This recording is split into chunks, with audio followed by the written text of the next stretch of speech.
Do'stlar, sizlar bilan o'sha Alisher 12 kanal do'stlar.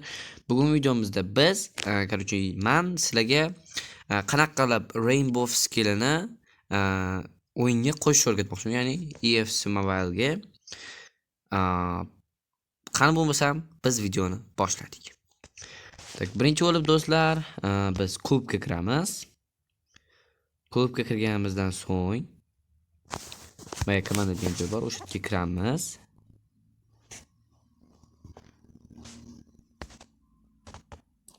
So'ng Team Editing degan joyga bosamiz.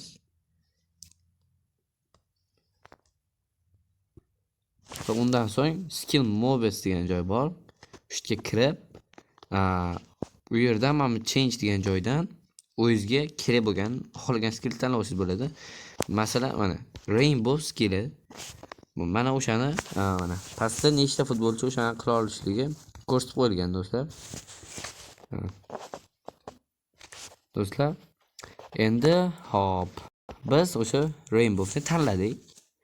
Keyin o'shani hozir qanaqa qilinishini videosigacha ko'rsatilgan do'stlar. Videosini ko'ramiz.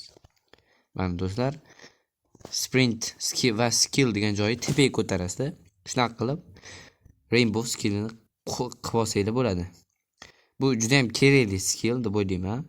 Albatta video sizlarga yoqqan bo'lsa, like bosib obuna bo'lib qo'yish esingizdan chiqmasin. Qani bo'lmasam, ko'rishganda ko'rishguncha.